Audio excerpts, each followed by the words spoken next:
create magic and help organizations and people create magic. Tech Birmingham's mission to help us grow our technology ecosystem here in Birmingham is very important. That it helps us raise awareness of technology for Birmingham. It helps us attract young professionals and talent to Birmingham, as well as it creates an ecosystem for that talent to remain in Birmingham, which is extremely important. So Tech Birmingham is an interesting organization, and we've had a lot of conversations about this.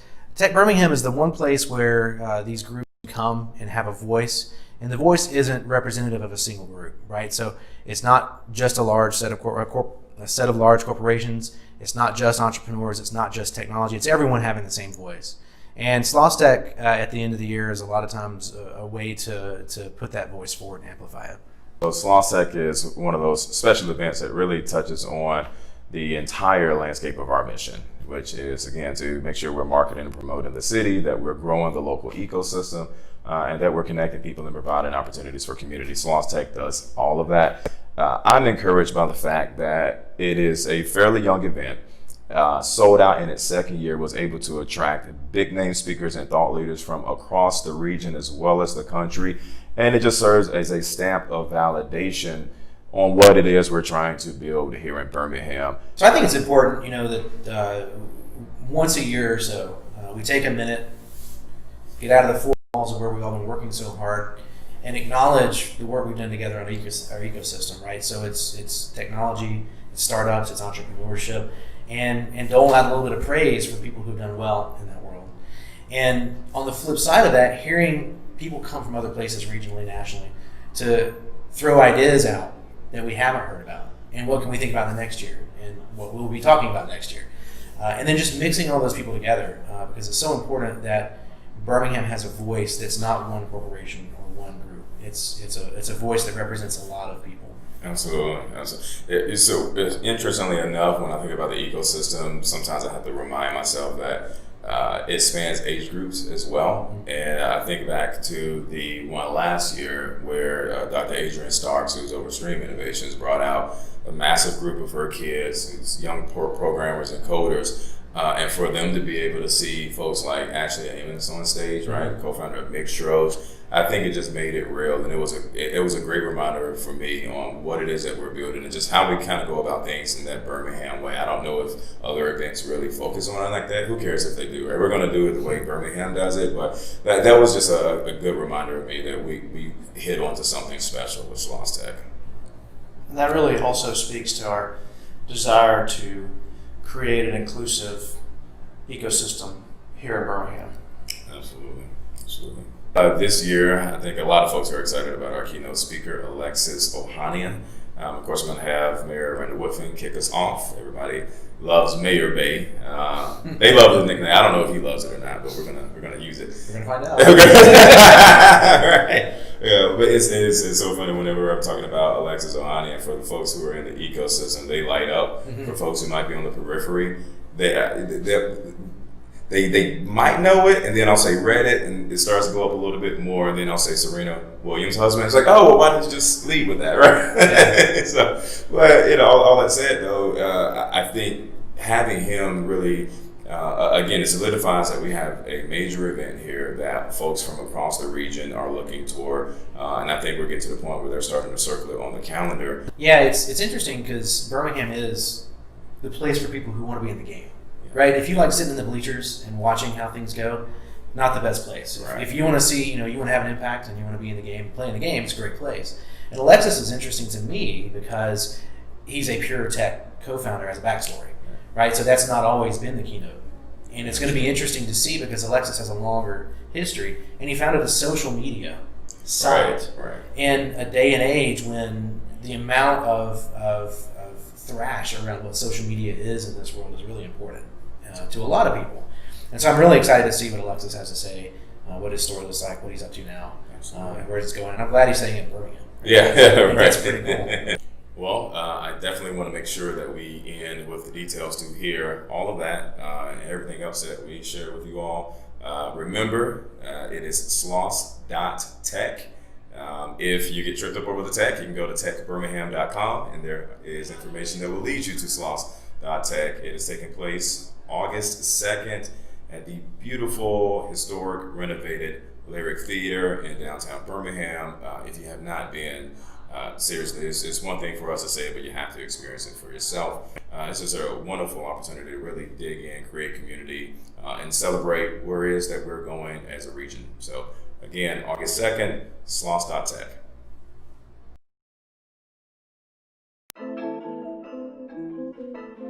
We live? Yeah. Strick City. Woo! Strick City. All over the world. City, man, we live. Yo, Strick City on the ride. Yo, look like surprise. Yo, taking your city like we live. Yo, man, we live. Yo, taking your city like surprise. Yo, on the ride.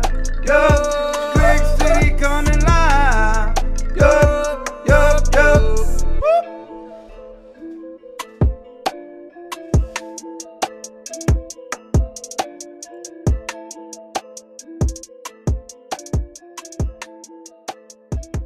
And time to get a good All right, seat. hey, this is your boy DJ Strick, and guess what? We are live. It's another opportunity for you to hang out with Strick City Live, and man, I got a great show. But first of all, I want to go ahead and give out my announcements like I normally do. As you can tell, let me show you my T-shirt this time. So it's a Kim Scott T-shirt, Kim Scott Block Party Radio T-shirt. You can actually get this online at kimscottmusic.com. But also big shouts out to BMO, who's our normal sponsor of this time. He has custom T-shirts that you can get at bmoreapparel.com. And also a media partner, urbanham.com. For all the latest of information, what's going on in the ham, please go on to urbanham.com. They will keep you completely in the know. So I've been missing her a little bit. You know, she hadn't been on the show. But I got her here tonight is none other than my girl A-Lo is in the building. A-Lo, how are you doing? Hey, how y'all been doing? I've been missing y'all. It's been a minute. That's what's up. Hey, you look good. Hey, thank you. You know, I threw on something. Had to come hang out with Strick City. That's cool. And I'm excited That's cool. to be here. You have had two really great shows this past week with Kim Scott Strickland, who's a #1 Billboard artist right now. And I'm wearing the shirt in support of that #1 song. Yes, you are. You're such a great husband. I know, and bag carrier as well. I carry her Yes, you are. bags. You hold the flute very well. I'm very proud of you, sir. Thank you. But yes, and also with Keith Stanley this past Tuesday. It's been a great shows. But I am so happy to be back, and you already know what time it is. Here are the contest rules for tonight. It's very simple. Y'all, all we need you to do is at the bottom of the screen, press that button that says share. Then come back into our comments, post your Cash App. And at the end of this live video, you have to be watching live. DJ Strick and myself will pick maybe 1 or 2 lucky winners to receive a little blessing in your Cash App. It's very simple. All you do, share this video, come back, post your Cash App, and you will be a winner. That's simple. It's really that simple. And I just hit somebody up today that was a winner. And we'll continue to do that. I shared it. You can go on my page and actually see what a young lady won. It's all for real. It's not one of those superficial sweepstakes. We're not capturing information. All we want is to kind of incentivize people to share this show. Yes. Why share this show? It's really simple. The reason why we want you to share is because we feel like there's a lot of information that not only you can receive from this show, but all of your friends as well. And tonight, oh my goodness, tonight is a good one. Is a good one. I was completely kind of unaware of a lot of the attributes of people that I know have. And my God, this young man is off the charts when it comes to what he's been able to do for the city of Birmingham. Hey, I know you've done your research. I mean, is this guy not cool or what? Man, he really is. You know, I have. This young man has grown up in Birmingham, Alabama. He is a graduate of Ramsey High School, and unfortunately, he went to university. What is Come it? on. Auburn. Come on, come on, What is go on, it? say it The real Eagles. loud. He's a War Eagle guy from Auburn University. Okay. Big shouts out. He's on the team, Unfortunately, eh? He's on the team. Auburn University graduate as well. He is the CEO and president right now of Tech Birmingham. He was once selected as Birmingham's Business Journal's top 40 under 40. He is the executive director of Ed Farm, and we're going to get into what all these great businesses are in just a few minutes. And I could go on, but I'd rather introduce you to him. Y'all give it up for Mr. Deon. Hey, Gordon. Hey, dude, did we miss anything? Huh? Did we miss anything? I think I got it all. And that's just parts of who you are and what you've done. Like today, we're going in. There's so many people in this city that, Deon, they don't know who you are. And it's so many people that do. We're going to mix those audiences today so that in the midst of a ton of conversations that's going on, guess what? I want to be sure that your name gets to the top of the list. Is that okay? Can That we is do that perfect, tonight? brother. That is perfect. That's what's up. Now, I want to say this. We have, of course, by you being somebody from Birmingham, grew up here, went to Ramsey High School. Alo has already said that. Of course, what we have in common is Auburn University. And now you're here in the city. How did you get to be known as the tech guy in Birmingham? How did that happen? Well, let me just say, first of all, thank you all for inviting me, for providing this platform, inviting me into you guys' space. I truly appreciate that. The gesture and the importance is not lost on me. To answer your question, how do I get to here? A praying mom, for one thing. That's what's up. That always helps. It always helps, and I say part of that in jest, right? But it was really just about, I have to honor and recognize not just my mom, but my aunts, my grandmother before she passed when I was young, who really gave me that support ecosystem to do whatever it is that I wanted to do, right? So I think it's just appropriate for me to start off and recognize and honor them. In terms of the professional career, it boils down to a couple of things, right? It boils down to really me doing what I was passionate about, trying to deliver value and be a person of service first, right? Like servant leadership. And then just hopefully taking advantage of opportunities when they arise. I kind of subscribe to the theory that, you're not so much as lucky as you are prepared, right? Say luck is preparation meeting opportunity. And I've been fortunate in that everything that I've done from a professional standpoint has fallen directly in line with my passion. And that's, I think a lot of folks don't have that opportunity, especially at such a younger age.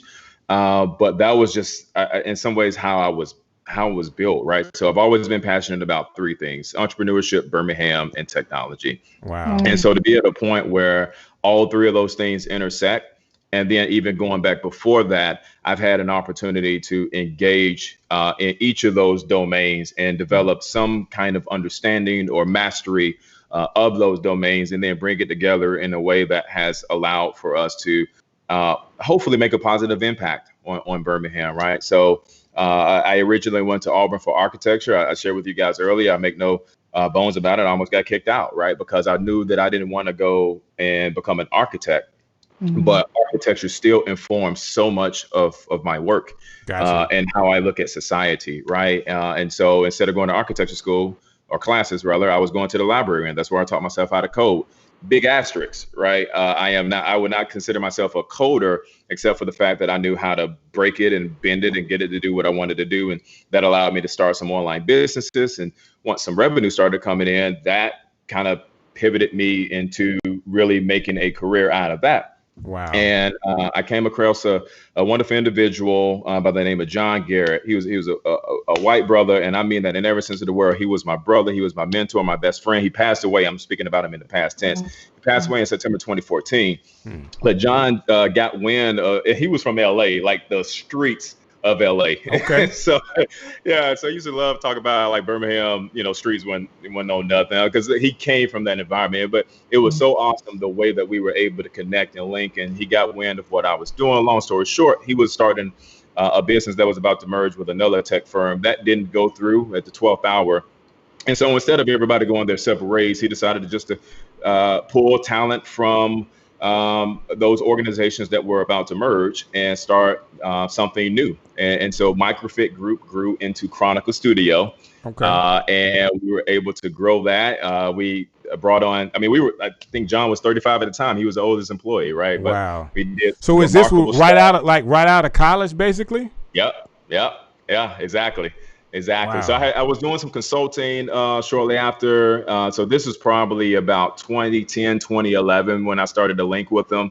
And Chronicle Studio is still in existence now. It's in the Innovation Depot. We brought on Miles College. That was one of our first clients, Royal Cup Coffee. And so we were just having remarkable success. And unfortunately, John passed away unexpectedly. And so after that opportunity, or after that era, if you will, Gotcha. Rev Birmingham had landed on my radar, and so I led their business growth efforts for a couple of years. We did the Reveal Kitchen at the Pizzitz Food Hall.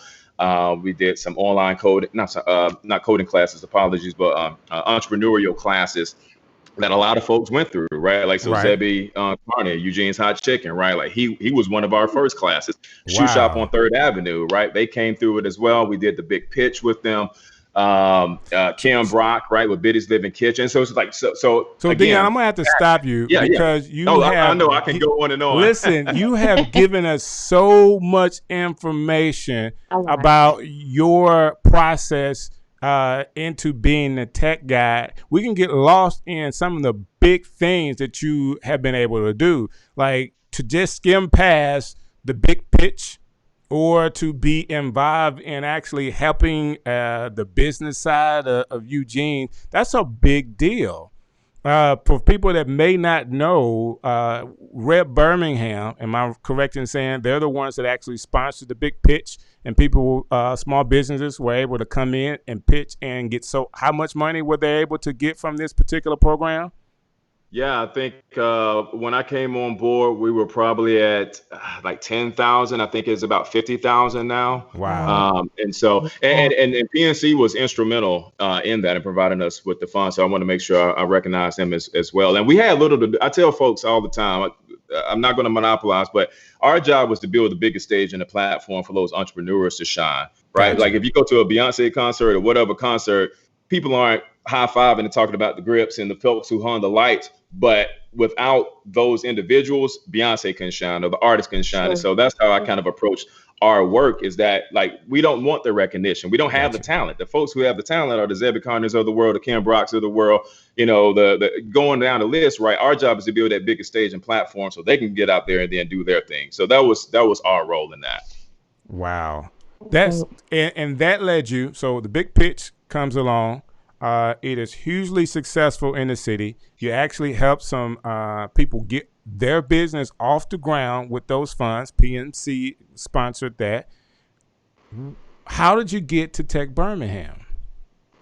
Yeah, so we were wrapping up the big pitch, and my friend Jennifer Shellum, who's my predecessor at Tech Birmingham, she was moving to Chattanooga. Their family had an opportunity, and so the Tech Birmingham CEO position landed on my lap. And just kind of talked to some folks about it, right? I was super happy, quite honestly, where I was at Rev Birmingham, just kind of seeing people come through the funnel. And like I said, I talk about Zebby all the time just because, one, I just love that brother, but like he really exemplifies an entrepreneur's entrepreneur, right? Like he came with nothing but an idea. He took that from concept to concrete. Now he's like one of Birmingham's hottest entrepreneurs, right? So I love talking about it. It was just awesome to see him go through that process. So I was happy there, but it just seemed like an opportunity after talking to some folks to bring all of those other dynamics together that we talked about, not just entrepreneurship, right, but architecture as well, which really has a lot to do with the built environment, which is a fancy way of just saying how the city impacts society, right? And so if we're going to try to take Birmingham to that next level, tech is going to be a major part of that. Right. So it's going to have to be entrepreneurial. It's going to have to be pedestrian friendly based off of, smart growth principles. And we can get into all of that. Right. And so now being able to bring that other passion of technology into that, the more I thought about it, it just made sense. So, yeah, it landed on my radar randomly, literally out of the blue. And in what was that, December 2017, I was selected as the third CEO for Tech Birmingham. Wow. So what is your at job this time, look like? you're in your 30s, right? Right. Yeah. What am I? I'm at the age I have to think about it, right? It's like, I know, how old am I? right? You are But I'm just so- saying, at the time that you took over Tech Birmingham, extremely young guy. I mean, you're a young guy now, and I know you've been there for some years. I know you have some questions. I don't monopolize this time, but I'm just kind of like at awe at some of the things that he just rattled off so fast. This is Strick City. I'm just happy to be a part. Okay. That's I'm just funny. happy to be just a part of it.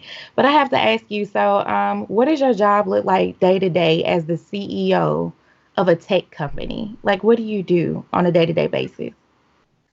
That's a good question. Sometimes I feel like too much, and sometimes I feel like it's not enough, right? Because there's always something that we could be doing more to take it to the next level. So it literally could be having a conversation with our folks over at Apple about summer coding, or it could be talking to an individual who is moving to Birmingham and they want to start a company here and they're trying to figure out what kind of tax incentives and rebates are available, or to somebody who is already established here and they want to go to the next level. I guess that's one of the fun things about it, is that it changes day to day. But at the end of the day, it's really about making sure, I think we've done a good job of capturing it in our vision, right? How do we make Birmingham the most dynamic, inclusive, robust technology ecosystem in the entire Southeast, right? And so making sure that everybody has access, and that kind of ties into the work that we did with Ed Farm, the education farm, right? The project with Apple. That shout out to my man, Wayman Jackson. He was just named CEO of that. I guess a couple of weeks ago, right? Wayman Jackson did a lot over at the BBA, Birmingham Business Alliance. And so he's leading up the Ed Farm now. Did he not work with you guys for a while as well? Nah, not with us. He was he was over at the Birmingham Business Alliance, but he is my board chair at Tech Birmingham. So that's what I was thinking, right? Gotcha. Yep. And so now that he's over at CEO at the Ed Farm, he can bring that public policy experience. There are some excitements. Some announcements on the horizon. Drop some good stuff on us today, like hot off the press stuff. Like Strick wants it. Hey, I want the story. I'm not a journalist, but I want the story. So I'll give you all, because it's not public, but if you do a bit of digging, you'll be able to find out. But one of the core pillars of the education farm, and I guess we probably need to unpack what that is for folks who might just be hearing this for the first time. But one of the core pillars is an effort called Teacher Fellows. And that is born out of the realization that if we want teachers and educators to be able to deliver coding curriculum to our students, those educators need to be supported as well. Right. You can't just give somebody a device and say, hey, go do magic with this, right? And so we're in 13 city schools right now in Birmingham that all correspond to 2 high school feeder patterns, Jackson Nolan and Winona. So any middle and elementary or K-12 school under that feeder pattern, you have the opportunity to be exposed to a continuum, right? The same curriculum. And so you can start building on top of previous exposure. So by the time you get to high school, hopefully that individual has developed some sense of mastery, right? Gotcha. Hopefully that individual, that scholar, can now take AP classes, right? Or they can do dual enrollment over at Lawson State. And so we just wanted to make sure, because you don't want to go from, let's just say you get exposed to coding in the 6th grade, and then you go to high school and that high school doesn't offer it, right? Gotcha. And so we wanted to go deep as opposed to wide. So that's kind of been the approach. So I'm sorry, I'm all over the place. Listen, Ed Farm. Okay. Ed Farm is what we're talking about. Who actually, it was an idea that was merged from the Birmingham City Birmingham City school system with Tech Birmingham, and also had a approval or funding with Apple? Yeah, so I'll give you all this. So I didn't even tell you all the big news. So we're going to be expanding the Teacher Fellows program throughout the state. Wow. That's right. So don't tweet that out. I probably shouldn't have even said that. But No, it's too late. Like, everybody in the world has just heard this information. Like, the whole world has it now. Not even in Alabama. They're over waking up in China and Japan getting this information. So everybody's going to be like really on top of it. Japan, if you're over there, just kind of keep it on the low. So for the Apple project, I'll kind of give a little bit of background on that. So I got elected for this position, like I said, December 2017. A couple months before that, right, Mayor Randall Whiffen, he won. I think that was October, and he was officially seated in was it November? Somewhere around that time frame, right, like fall. A little bit before that, you also had another pivotal moment in Birmingham's history. That was the selection of Dr. Lisa Herron, as superintendent, right, Birmingham City Schools, right. And so you have all of this new blood, this new leadership coming in at the same time. And I've known Mayor Woodfin for years, right? And so it was great to be able to have intentional and in-depth conversations about what tech could look like. Man, I offer that up just to highlight the synergy. Like, it was under his leadership that he said, okay, we're all going to go to Chicago, all being me, him, Josh Carpenter, who I think was still at UAB at the time. Josh is now over the Department of Innovation and Economic Opportunity, basically their business development office. And Dr. Anthony Hood, right, over at UAB, who's overseeing civic innovation. Wayman Jackson, right, who is now the CEO of EdFarm. And so Dr. Perry Ward, president of Lawson State. And so you had all of these stakeholders, Bob Crutchfield, I can go on and on. It was a massive showing. Bobby Knight, right, who's now the president of Miles College. Anthony Oni, right, everybody was invested. Hey, can I stop you on that? Like, yeah. For whatever totally. reason, I was out of town when that meeting went down, and I couldn't make it. You know what I'm saying? Like, I got the invitation. I just could not be there. So you giving me like the notes of what went on would be really cool to kind of help everybody else catch because up. you weren't there, man.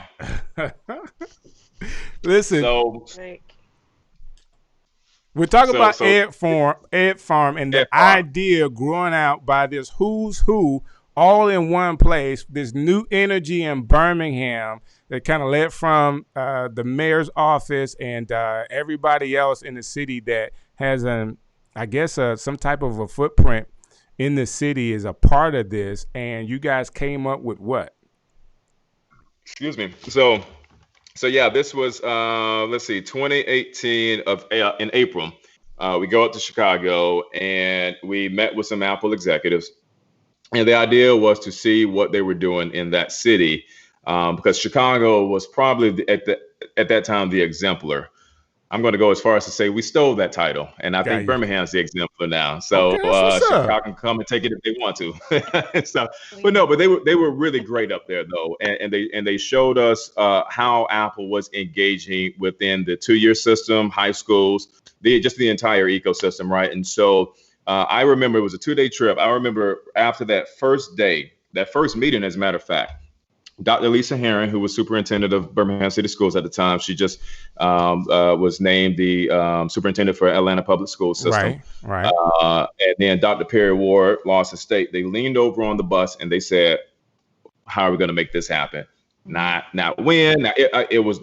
They were super invested from day one, and That's so awesome. Just to see that leadership and that eagerness, right? We came back to Birmingham and we convened a committee. City was, of course, completely on board. Like everybody was on board, and we raised just shy of $100,000 to build out 2 computer labs on the campus of Lawson State Community College to teach coding curriculum based around Swift, which is the programming language that Apple developed. All that to say is that we did it differently because a lot of communities went to Apple with their hands out. Makes sense. They're one of the most recognizable, most profitable companies in the world. We said, we recognize a need here. We believe the community will support this. We're going to do this respectfully, with or without you. We would love to have you on board, right? But we got to get this moving. And so the fact that we were able to do that with such speed and rapidity, I think they took notice of that. And so that was kind of the thing that really built up a lot of momentum. And then we started having the opportunities to pitch more grand visions, right? Like this is what it could look like if we had coding in city high schools, not where kids have to wait until after class end, right, and do these after coding sessions, which is great. But even better if we can get this actually in the classrooms. This is what it could look like if we're supporting our educators with professional development and learning opportunities. This is what it could look like if we're actually investing in companies in the ed tech space. And so we just had these grand ideas. And shout out to my friend and mentor, Anthony Oni. He's over at Southern Company now, but in so many ways, he was that driving force. And I can go down the list. There were so many people who were instrumental in this, but we pitched that to Apple. And they said, let's roll with it. And here we are.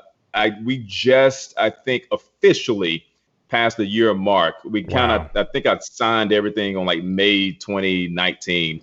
And so we just passed the year mark. Like I said, Wayman's on board. We're growing by the day. We're, I think, 10, 11 folks deep now. Wow. We're expanding.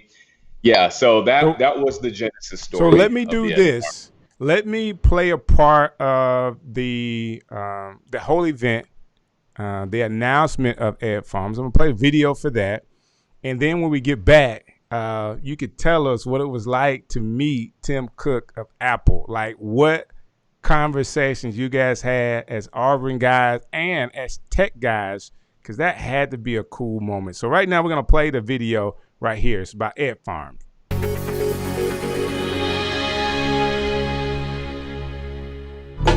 This is the future. This is Ed Farm.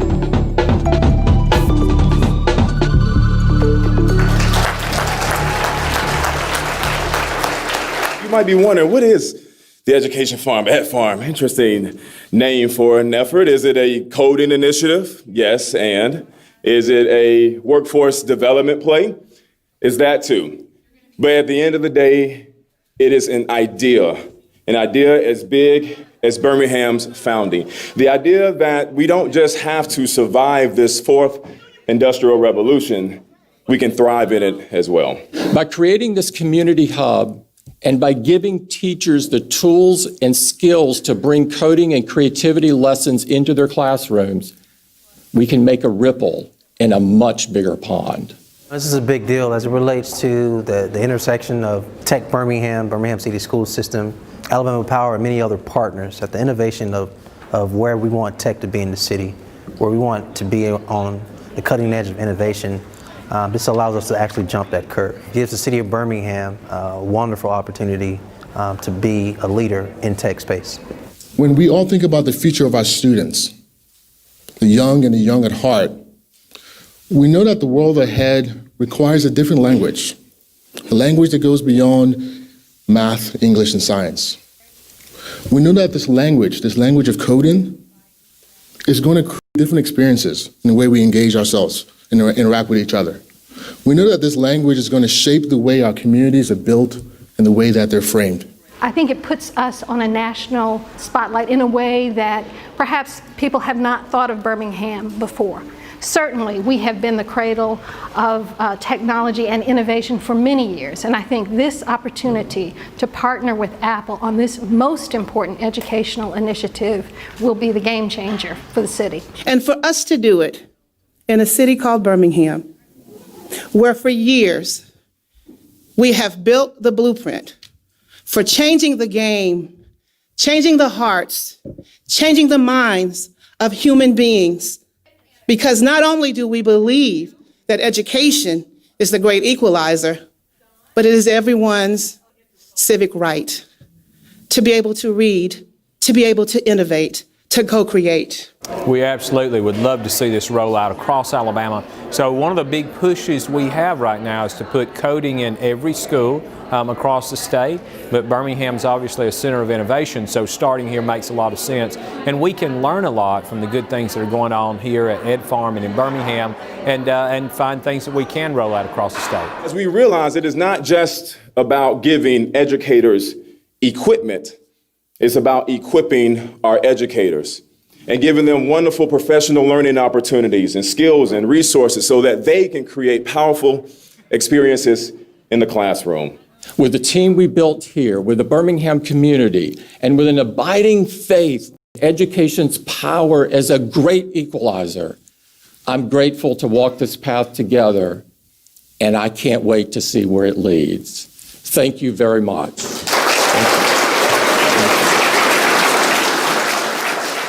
Like, that's strong. You know what I'm saying? That's Yes, really it is. strong. So what was it like meeting Mr. Cook? Well, crazy enough, he actually said, it's a shame A-Lo is not an Auburn fan. I remember hearing that. I remember reading that in the transcripts. Horrible. It's so disappointing. He was like, man, gather your girl A-Lo. I was like, Mr. Cook, man, I don't. Spoken like a true Auburn fan. Always worry about somebody else. Okay. Other than that, yeah. No, it was cool. He's very unassuming. It's just a cool, disarming demeanor about him, right? Like, this is the CEO of one of the largest, most well-known companies on the globe.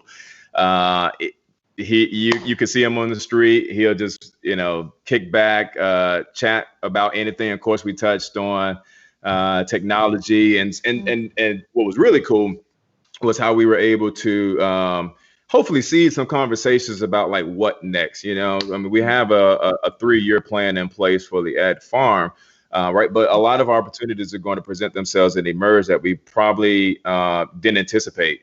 Just given how rapid things can change, and so I think.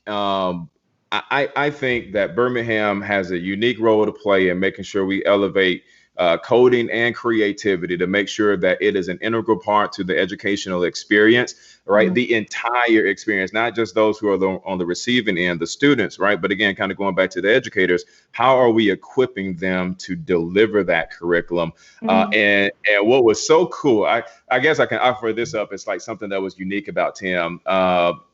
He is so passionate about civil and human rights, which, again, kind of makes sense. But I really enjoyed watching him interact with Miss Odessa Woodfolk, right? One of the founding members of the Birmingham Civil Rights Institute. Okay. And we were trying to get him to go from station to station. So they were like, hey, Deon, we need you to direct him. I was like, I'm not going to interrupt that. Look at them, right? I mean, he was, leaning in and just listening, soaking it all up. And so, when he's on that stage, and I don't know I can't recall if that was a part of the clip that you all just played.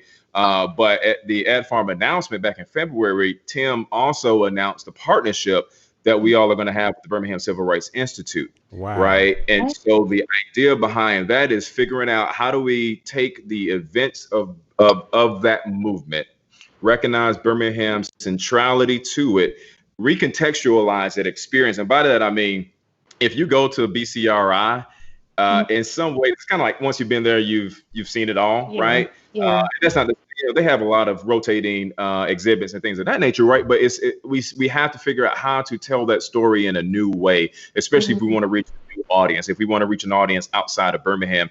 And so Ed Farm has been tasked with helping the BCRI figure that out. And so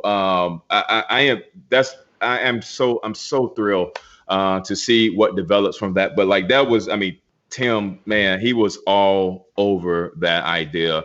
Wow. So yeah, he's just super passionate about it, and the fact that he would use Birmingham as a city to kind of elevate that story and that struggle, it means the world. So I want to say this real quick, before you ask your next question. I apologize for interrupting you, and I have to apologize to Deon as well. Because I just, we should have booked you for like 3 or 4 different shows. You have a wealth of information of things that are happening that I can tell you, if I don't know, there are tons of people in our audience that are just not aware. Now, I know of a couple people that are very aware, has been in the comments that are watching, like my man Russ McClinton, from Urban Ham. He's always in the know from a marketing media standpoint. Big shouts out to him. And then Curtis Richardson, another great friend of mine, business owner in the city, works with the business commerce here, and I appreciate them watching this tonight. But man, you're dropping so much information. I'm trying my best to keep up. I mean, from not just talking about Ed Farm, but then to go and talk about, hey, Tim Cook wants to be sure that while we're doing this technology, we merge it with the Civil Rights Institute. Mm-hmm. Yeah. I interrupted you. I want you to have your next question, but I'm kind of like at awe of, we don't have enough time, using one of your words, Deon, to unpack this tonight. We got to figure out how, maybe with urbanham.com and some of the things that I do in my show, we talk about what you're doing, because I have a couple of different audiences that watch this, from a church audience and then from that 30 or Alo's age, that young millennial that's graduated, they got kids, but they really want to be on the move here in the city. They're going to watch this and they're going to call and want to be a part. I just want to send them the right direction. So, Alo, I'm going to be quiet now. I'm turning it back over to you. It's fine. Like I said, baby, we're in Strick City. So whenever Strick wants to interject, that's funny. Strick can interject. This is his city, his show. But I have to ask you, because we kind of ran past it earlier, but what is the purpose or the mission of Tech Birmingham? Yeah, no. So at the end of the day, like the big vision is just to make Birmingham the leader when it comes to an inclusive technology hub. Like totally, completely mean that. We lean into it. And you look at cities like Atlanta and Nashville. I would even go as far as to say we firmly believe that Birmingham can compete with those cities, and what is going to be important for us to figure out what lanes we need to compete in, right? Because there are some things that we do very well at Birmingham. And I think we really have an opportunity to embrace our heritage and our reputation as the cradle of the civil rights movement, right? And it's not something that we need to shy away from, and that's why we were intentional. We're actually going through that process now of reframing or retelling what our vision and our mission is. And so we were intentional about including that word inclusive, part of the redundancy, in that vision statement, right? But we're also having programming that aligns to that, the show that it is not just lip service, right? And so that means making sure that there is a Black tech pipeline, right? Making sure that we are supporting folks in the LGBTQ communities, making sure that even older people, there's a lot of there are issues around ageism in technology, right? And so making sure that we're bringing that population in, veterans, right? Like really just bringing everybody in. And if you look at the communities that have really used tech to elevate, they have leaned into that. I mean, that's really one of the reasons that Atlanta has flourished the way they have. They have embraced the heck out of their culture, right? And so I think Birmingham needs to do the same and figure out how we do so in a way that is authentic to us. It doesn't copy Atlanta, right? And I love this kind of theme that we've somewhat coalesced around, that we don't want to be Atlanta. We want to be the best Birmingham that we can be. We don't, and so I think that this is kind of like this is a moment where Birmingham really finds its identity. And I think tech is going to be a major part of that. So I know that was a very circuitous way to answer your question, but we want to just make sure Birmingham is the most robust, dynamic, inclusive technology hub in the South. Deon, did you just say circuitous? I want to write that down. I want to add that to my vocabulary. I'm trying to do better. I'm trying to do better. That's a good one. I don't know where that came from, brother. It's all good. You went to Harvard. Like, of course we know where it came from. Of course. Hey, good stuff. Good stuff. So, it's so many things, Deon. I promise you, a lot of ways that we could go to talk to you about some of the things that's happening. To be in the room with some of the people that you talked about, from a city, from our city officials to city schools to Lawson State to all these other CEOs that you're able to work with, bringing it to today. Like I'm looking at you. I mean, you're a Black guy. You know what I'm saying? You're working in a tech field that is building a tech community or Birmingham as a hub for tech, and you're a black guy in the current culture, you're still like anybody else. If you ride in the wrong neighborhoods, they're going to pull you over just like they would pull anybody else over. How are you able to add voice or add conversation in the tech world about your personal experiences? So that is very timely that you asked that, right? And so apologies in advance because I want to make sure that I navigate this appropriately, what I'm about to share. But I was recently the victim of police brutality. Did not know Yeah. that. Yes. And so to share, because obviously I had to share that with my board, right? Just because of the nature of it and some of the public element. And I'm in a much better place now because of it, but it highlights the fact that this can happen to anybody. That the reason that people are in the streets now is valid, which I mean, for us, of course, that makes sense, right?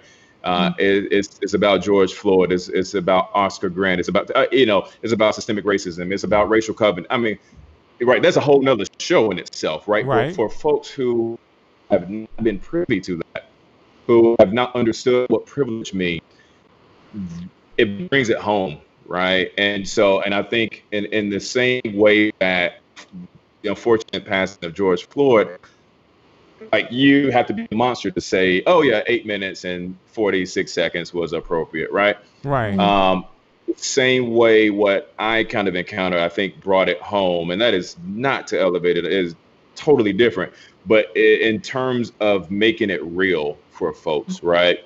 I think, especially people from privilege, right? Our right brothers and sisters, to see that it makes it easier to get, right? Right. And it promotes conversations that probably could have been skirted before all of this blew up. Remove me, right? But before George Floyd, like those, like now you can't avoid those conversations, right? And that's a great thing. And so I think we are at a unique time, right? So if we could divide this into pre-social civil unrest, right? When I came into this, I was a black dude leading a organization that represented white folks, right? Okay. Nothing necessarily wrong with that, right? But it is what it is. And so there is a certain calculus, if you will, that I think anybody in a similar role has to bring to those situations, right? And because I think people instinctively get it. Like we need to have a more diverse pipeline. We need to have more diverse boards, more like even this is like a data, like it's a fact of data at this point, right? More diverse companies do better. More diverse books do better, right? Like it's not even up for debate anymore, but there is still a gap between that understanding and what it takes to close that gap, right? Because at the end of the day, money is going to somebody's cheese is going to have to be moved, right? And it can be difficult to kind of move away from what I call institutional momentum, right? Just we've been doing it for so long, it's kind of hard to turn that ship. And so I think now, right, the second chapter where we are now, it's a lot easier to get folks to say, okay, we need to change direction. Like what we've been doing is not working. And so I am encouraged by what I've seen, and I take that role seriously, right? Like what is my role as a black person with dreadlocks down to his waist, right? In a industry that is traditionally white, and so I think if anything, what I look forward to doing is being able to in some ways translate, and what I mean by that is I think I can serve as representation for a lot of individuals. I'm thinking about a time I went to CVS and this young brother, he was ringing me up and I was, suited up. He was like, "Man, what do you do?" I was like, "Well, I run a tech organization." And he was like, "With dreadlocks?" Right. And so I was like, "Yeah, like of course, right?" Like, and so, but he said that his mom was encouraging him to cut his hair because he would not be able to have a corporate role with dreadlocks. Right. And so just like the visual representation of me is like nothing special about me, right? I'm just doing the best that I can. But for him to see that, it made it real, and so to the degree that we can start getting people of color, Black folks especially, in these spaces, like just that alone, right? I forgot what the statistic is, but they say if you have a Black teacher, by the time you hit the third grade, you're almost double as likely to graduate high school, right? I mean, Wow. just the representation is so important for so many reasons. So I think, again, circuitous, right? that was a word, but there is so much to unpack there. And I feel that I have a unique opportunity to start moving the conversation, start moving the needle forward on some of those. Well, this is what I want to say really quick, if you don't mind. First of all, my heart goes out to you, just as another Black man, for you to have to go through police brutality. Like, we understand how real it is in America for a Black man to be anywhere and to cross the path of a police officer that just does not care or doesn't understand. We've all seen what happened in the Wendy's parking lot in Atlanta. I mean, we're just talking about 2 hours away from Birmingham. We are surrounded by counties and police forces that are not majority African American. Now, I don't think that we have a big problem in Birmingham, but I can't say that. I mean, Birmingham had some civil cases against them too, and wrongful deaths and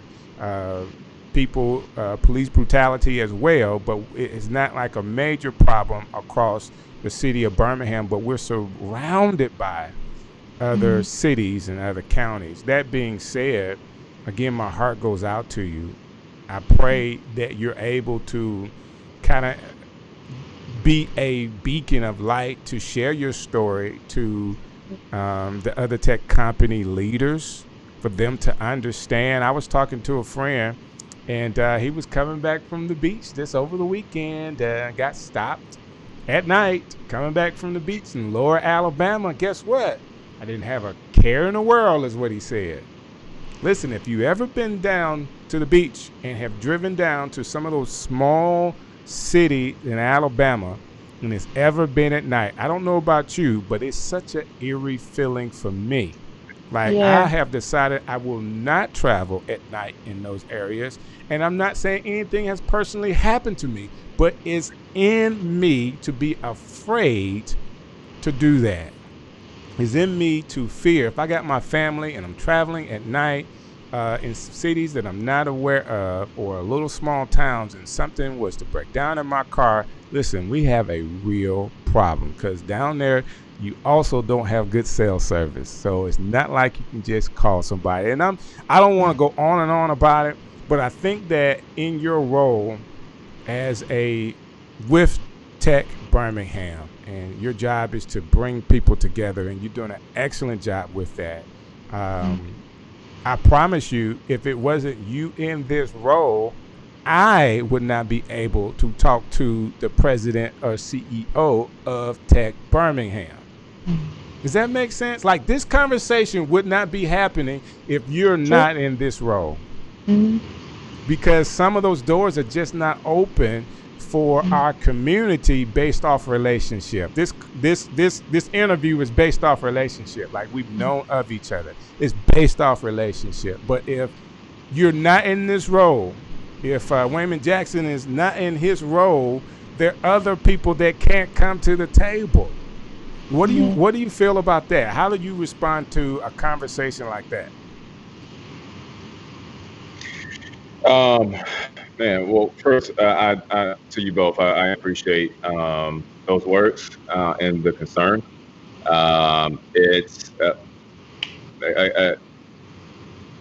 It shouldn't have happened, and but it highlights what we're fighting for and what we're pushing for Right. in so many ways. So, but all that to say, thank you. And I mean, you're spot on. I really don't even know if there's much more that I can add to it other than I hope others see the importance of leaning in, of leading, of representation, because we have to get to a point where we make this a part of our culture. And I don't really see that as such a major leap, right? I mean, we are just creative by nature, right? We were talking about what MySpace earlier, right? Coding, Right. coding the Right. snowflakes and all that, right? We were coders, but we never really got to the point where we started to identify as that. We were doing it, but we didn't identify as that. And so, again, I think part of that really just goes down to culture, or what I call a societal expectation, right? We talked about football, like even if you're not on the football field, you are expected to root for Auburn, Alabama. I'm going to throw UAB in there as well. Go Blazers, right? But it's Go Blazers. but it's such a part of our culture that you can't go anywhere without tripping on it. People move from out of town, not even in the South. The first, like literal interviews, Auburn and Alabama, is so ingrained. Right. And we have to get to a point where we are adopting tech, because that's going to be the way of the world, right? And in so many ways, it already is. That's true. And that doesn't mean that everybody has to be a coder, right? But what it does mean is that we have to understand, like, just the language, and our role in how technology will impact the future, right? So again, we kind of talked about, like, you might not be an athlete on that football field, but you're probably in the band. If you're not in the band, maybe you're a cheerleader. If you're not a cheerleader, you're probably in. There is a role for everybody to play. Right. And I think of technology and coding the same way. You might not be an actual computer programmer, but guess what? If you use an app, chances are it's going to have photography. Somebody has to take those photographs. That's right. Videos. Somebody has to be a videographer. Somebody has to tell the story, right? The content writers. Somebody has to figure out, how do we communicate this to the masses? Marketing. I mean, there are so many things that we can still stay within our lanes and our passions, but intersect that with technology, right? And so, and I like, just that alone gives us a leg up. And the last thing I'll say is that I think technology is started to move past the point where it solved for issues of convenience, right? Like, so, like Uber Eats. I mean, I love Uber Eats, right? But it's like I survive without having food delivered to me, right? Right. It's a convenient thing. It saves me time. I appreciate it. There's value there, right? But it's not existential. I think now, and you see individuals like Ross Baird and Steve Case kind of talk about. Steve Case is the guy who created AOL, and now he's over the Revolution Fund. And so his whole idea is that the next wave of innovation and solutions will not be found in the traditional strongholds of technology and venture capital, right? New York City, Boston, San Francisco. Is going to be found in Middle America, right? The Birminghams, the Nashvilles, the Louisvilles of the world.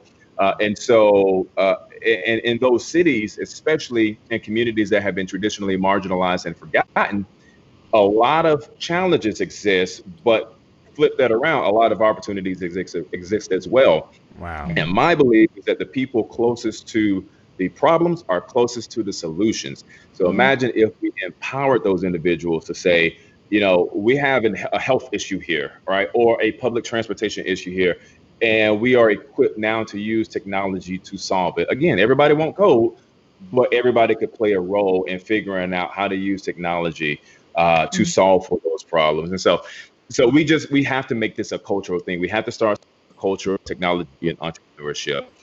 So whether it's me, whether it's you I mean, like, this right now is a powerful thing because it starts to expose people to some of the possibilities, right? Like, you don't even have to give up your current job, but to be able to speak that language, right? To be able to understand. And it might be important because, I mean, if you look at it, there was a report done, I believe, by the Brookings Institute, if I'm not mistaken, about Birmingham. 50% of our jobs are at risk of going away or being so radically altered because of technology like AI, right? Artificial intelligence, automation. And so we have to make sure that even if you have a comfortable job now, in 10 years, that might not be the case, right? And so we have to, like this, we're entering a society of continual learning, continuous learning, right? Always having to upskill. And so again, I'm Listen, fire I hose. love it. I love the information that you are giving us. I absolutely do not want to stop you. Like, this has been so informative to me. Bernard has already commented, we need a part 2 because there's so many. We need to talk about the tech, but we also need to talk about Black leadership. And even as a Black leader, you still can succumb to police brutality or systemic racism like everybody else, no matter where you are, no matter where on the social class you may fall. Guess what? At the end of the day, you're still a Black man, and you're a Black man with dreads. We want to know why you're driving that car. Yeah. You know, all those things actually come up. So this is what I want to say, because I'm a guy that wants to learn how to code. I want to do apps. I want to be sure that I can expand my own media platform more than Facebook or YouTube. They have their own platform. I want my own platform. And there's so many creative minds out there in the tech world that could develop the right tool. It's already out there somewhere. I'm just not aware of it. And getting around smart people like yourself is what's going to help some of our entrepreneurs like Curtis Richardson or like a Russ, you know, being around people that can actually do some of the work that we have visions for but don't know how to code it out. So I want to talk to you about that, and if it could ever fit in your schedule to have a part 2 to where we really talk some more about this. I know there are people that need to hear from you. There's a lot that's going on in the city of Birmingham that a lot of the citizens that it can affect are unaware of it because, of course, the media is not covering some of these things. So I want to be sure that I do my job. I'm not a journalist. I'm just a dude that's got a microphone and a camera and some lights and want to talk. Yeah. But I can do my part to kind of help get things out there. So thank you for taking the time today. Man, a wealth of information. Your mother will be extremely proud of you. I want you to know that. Yes. Thank you, brother. I appreciate Before that. we go, I have to ask you this. So you've been in Birmingham and I've been on your Instagram. I think you are a slight foodie. You take some really great food pictures. So I have to ask you, since you're from Birmingham, what is your favorite restaurant in Birmingham? So I can't listen, right? Because I don't want to go to another restaurant and then they be like, "Why didn't you say me, player?"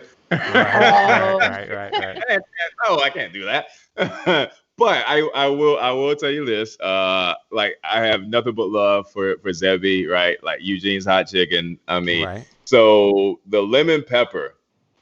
Oh my God! I know it's as a hot chicken restaurant. Yeah. That brother's lemon pepper. Right. That is legit. And gosh, who else? I mean, like Chez Fun, I think they have the best burger, like hands down. If you want the fancy burger, and then for like an all-American burger, Paramount, I definitely love them. Hey, Deon, you started off real good. Now you're getting yourself in trouble. I know. You had to write out everybody you know in the restaurant and call their name out. I know. Let me stop there. That's it. I gave you 3. That's a trifecta. Alo, you always ask better questions than I do. I would have never asked that question. I have one more. Okay, go ahead. Throw it to him. One of your latest Facebook posts, you said, please be mindful about your need for self-care. Stay updated, not inundated. Did I say that right? Because I had to Google that last word. And that means overwhelmed. Yeah. Overwhelmed. So my question for you is, what is one of your favorite methods of self-care? Yeah, so lately I have been walking a lot, right? I just need, and it was something that I had to do after that incident to just, I think it's just like literally the act of walking, having to do something, you occupy your mind, and then the sunshine and the fresh air, it has Mhm. been remarkable. First time I did it, I looked up, I had done 10 miles, and I'm not Mhm. like a runner, right? Like I don't, that's not my jam.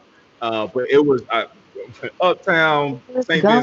Vincent, I was all over the place, but it was so wonderful. I'm just, I'm doing calls at the same time, trying to be productive. So that's been helpful. Mhm. I've been actually journaling a lot more, and I need to do better about making time for like, long form journaling, but I have something, matter of fact, it's called One Line a Day. And so the idea is that you can at least dedicate 1 to 2 minutes just to jot down like the thing that stood out the most of the day, because it still Mhm. triggers like reflection, Mhm. and that's something that I've really been elevating a lot more, like intentionally thinking about the events that, the prior events of that day, how I Yeah. feel about it, being honest with my emotions. So like that's been super helpful. And then just turning the TV off, all right? Like, I mean, listen, if there's something that we need to know, it's going to trend on Twitter. We're going to see it eventually, Yeah. right? Right. I don't Yeah. need to have the news on every single hour of the day. I'm going to find out what I need to know. So that's kind of how I use Twitter. Just as like my zeitgeist, I check it for a little bit. Like, that's kind of messed up. Can't wait for the next election. Right. Wow. Right. Go vote, guys. Yeah. Right. Yes, Well, I had to ask please. you. I know it's hard balancing because I didn't know about the incident, but I know it has to be tough being an African American man, balancing your CEO work, just with everything that's going on, just staying focused. So thank you for answering that. And thank you for being on our show tonight. It has been incredible. I learned a bunch of stuff that I didn't know. Also, I want to say this too. I looked this up. So on July the 15th at 5 p.m., you guys are hosting Drinks with Dion. What kind of drinks will Dion be hosting? I don't know. I'm gonna try to like to see. There is boom. My finger is so fat on this thing. So this is like a virtual get together. I'm a fan of whiskey, Okay. and yeah, Japanese whiskey, Scotch, Macallan 12. But the idea is just to invite some of our members to have a casual, kind of relaxing thing. If they want to know where the organization is going or what we're planning, it's just a super cool, chill, laid back environment. So. Yeah, we try to keep it for members, but if I get a heads up, we can let some folks in. We actually had Mayor Wolf, and for the first one, he came, hung out with us for a little bit. After that, we had, funny enough, the mayor of Hoover, Frank Ricardo. He joined us for a little bit, kind of talking about some of the tech initiatives that they're going to be doing. So yeah, just like a super casual, chill way to connect with other folks, find out what's going on in Tech Birmingham, and yeah, and just hang out. Hey, did you hear what he said? What? Is drinks with Dion, right? Hey, the mayor, Woodfin, he fell through. Then the mayor of Hoover, he came in and talked about the initiatives of, what Like, they're doing in Hoover. Like it's yeah. nothing. Like it's Yeah. nothing. This I With the listen. man. I Yeah. need a part two. If you can fit me in your schedule, the people that want to hear more from you. I'm trying to be like somewhat of a media guy to get the information out. I don't want to be in the way or stop you from what you're doing, because I know you're doing tons of things as well, engaging people on Tuesdays. And Mhm. I want to be sure that I can get some information, even if we don't talk again. Maybe I can get on the press release list, and you guys can send me some of the things you're working on and some of the things you're doing. I would love to keep the information flowing from what Tech Birmingham is doing, what Tech Alabama is doing, and definitely the Ed Farm. Because if I can find a way to get into a free coding class, it's going to be over. You hear me? I'm going to learn how to just put my names on all the highway. It's going to be Strick City on all the highway, electronic highway signs. I believe he would do it. That's what I'm trying to figure out, Dion. How can I program that? What I will share with you, brother, is that we do have some coding classes coming up on the Ad Farm side of things. We should be kicking it. I want to say September. We had to retool some things because of COVID Right. and transition into an online session. But, all of that's being worked out. edfarm.org for anybody that is interested, techbirmingham.com. And I'll also offer this up. There is a lot of momentum being built behind this no code movement. No code? And so in essence, you can create applications without code. In a lot of ways, it's like drag and drop, or you can use existing applications such as Excel, which serves as the database. So I mean, just put in no code program and you'll get a lot of options with that. And then, of course, like the entrepreneurial angle, I'm a fan of Co-Starters. Create Birmingham, they still offer the class. We did that with them when I was over at Rep Birmingham. You said Co-Starters? Right? Co-Starters, yes. Code starters. Co.starters. Yep. Cool. So like and I said, Deon, like you have such a wealth of information. Right. You're like a computer right now. You're just like, okay, you ask me a question, there's your answer. Like, dude, I can't keep up. Right. I feel like I need to be taking notes. Like, what? I won't have to listen to everybody. This is what I want you to do. This is not for viewer numbers. This is clearly just to hear what he said again. Yes. So after this, it's going to end Facebook, YouTube. Come back and skip through all of my talk. Listen to Alo. Listen to Deon talk about what he's got going on, because he shared so much in just 30 seconds about ways that you could get involved and learn coding. Coding is the new language. Yes, there are things out right now, and he shared it, where you can do no code. I am a big Wix.com website designer. Okay, I don't have to know code or HTML, all that kind of stuff. So there are ways to get around not knowing all the code stuff. But man, what if you did? Deon, sir, I appreciate you. I thank God for you. We're praying your recovery goes well. Like, spend all the me time, the self-care time that you need. Listen, we don't know each other, but we will. I got your number. We'll be talking. I want to be a brother to you. I want to support you. Don't know like your friend circle, but brother, if I can help in any way, let me know. And that's honest. Okay. Well, I appreciate that. I appreciate you both.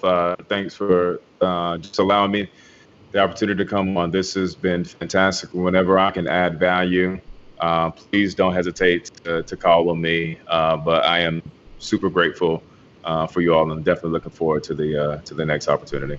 That's what's up, man. Hold what you got right there. Hey, I didn't know that we were gonna give this kind of information out tonight, but I am like blown away. And Mr. Deon Gordon, y'all please look up TechBirmingham. Is it .com or .org? Hey, do you know? .com. He's still on. He's gonna help us out. Birmingham spelled all the way out .com, and it's a great source of information. They actually have some jobs available on there, it's like that you can apply for on there.